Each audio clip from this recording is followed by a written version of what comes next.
Welcome to online study zone. इस video में आप सभी के लिए बहुत ही इंपॉर्टेंट टॉपिक पे एक ट्रिक लेकर आया हूँ जो कि आपके आने वाले किसी भी गवर्नमेंट एग्जाम्स के लिए मोस्ट इंपॉर्टेंट हो जाता है। जैसा कि आपको पता होगा कि सेंट्रल गवर्नमेंट की दो प्रकार की टैक्सेस होती हैं। एक होती है डायरेक्ट टैक्सेस जिसको हम लोग कहते हैं प्रत्यक्ष कर, और एक होता है इनडायरेक्ट टैक्सेस जिसको हम लोग कहते हैं अप्रत्यक्ष कर। और इसमें कुछ ना कुछ सब्जेक्ट दिए गए जो कि आप यहाँ पे देख सकते हैं, इसी टाइप के सब्जेक्ट्स हैं। तो उन सब्जेक्ट्स को हमको याद रखना थोड़ा सा मुश्किल होता है। तो इस वीडियो में आप सभी के लिए एक ऐसे दो ट्रिक्स लेकर आया हूँ जो कि आपको याद करना बहुत ही इंपॉर्टेंट है और आपको आसानी से याद हो जाएगा। तो पूरी वीडियो को एंड तक देखते रहिए, आप दोनों ट्रिक को एकदम आसानी से याद कर पाएंगे। तो बात करते हैं सबसे पहले केंद्र सरकार के प्रत्यक्ष कर यानी कि डायरेक्ट टैक्स पे। तो फ्रेंड्स आप यहाँ पे देख सकते हैं मैंने एक छोटा सा ट्रिक बना के रखा है। वो ट्रिक क्या है? अनिल की संपत्ति व्यर्थ है। जो अनिल की जो संपत्ति है उसका जितना भी धन है वो क्या है कि व्यर्थ है, फालतू है। इस ट्रिक को आप आसानी से याद कर पाएंगे बिना किसी दिक्कत के। अब मैं इस ट्रिक को एक्सप्लेन करता हूँ एक एक करके। अब देखिए हम बात करते हैं अनिल। तो अनिल में आप अगर पहला लेटर देखें तो अ है। अ का मतलब हो गया आयकर, ठीक है, इनकम टैक्स हो जाएगा, आप यहाँ से देख सकते हैं। अगर बात करें नी तो नी का मतलब होता है निगम कर, ठीक है। ल की बात करें तो ल का मतलब होता है लाभांश कर, ठीक है फ्रेंड्स। अगर हम लोग यहाँ पे की हमें कोई नहीं मतलब रखना है, यहाँ पे आप काट दीजिए इसको।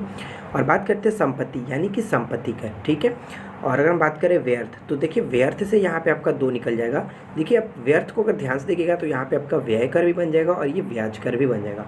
तो फ्रेंड्स ये थी हमारी आज की प्रत्यक्ष कर यानी कि जो सेंट्रल गवर्नमेंट की जो डायरेक्ट टैक्स होती है उसमें ये सब्जेक्ट दिए गए हैं और इन सब्जेक्ट को आपको याद रखना मोस्ट इंपॉर्टेंट रहता है।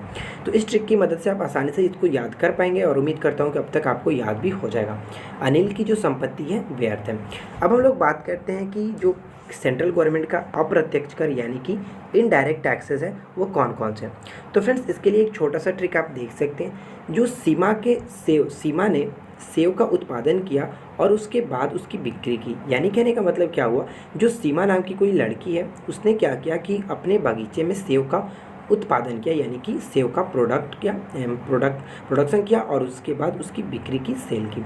तो फ्रेंड्स यहाँ पे आपको याद रखना है क्या, सीमा, सेव, उत्पादन और आपका यहाँ पे बिक्री, बस इन दो चीज़ों को आपको ध्यान में रखना है और आपके लिए ये बहुत इंपॉर्टेंट होता है। अब मैं आपको एक्सप्लेन करके बताता हूँ। देखिए सीमा का मतलब हो गया आपका सीमा शुल्क, ठीक है। सेव की बात करें तो सेव का मतलब आपको ध्यान रखना है सेवा कर, ठीक है। अगर बात करें उत्पादन यानी कि उत्पाद कर आपका होता है ये प्रोडक्ट कर।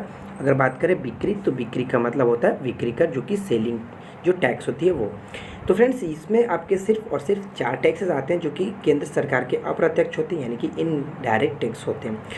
तो फ्रेंड्स उम्मीद करता हूँ कि अगर आपको वीडियो अच्छी लगी होगी, तो अगर आपको वीडियो अच्छी लगी हो तो प्लीज़ वीडियो को ज़रूर लाइक कीजिएगा और अपने फ्रेंड के साथ इस वीडियो को जितना हो सके शेयर कीजिएगा। और हाँ फ्रेंड्स इसका जो PDF होगा मैं टेलीग्राम ग्रुप में आपका डाल दूँगा। आप अगर टेलीग्राम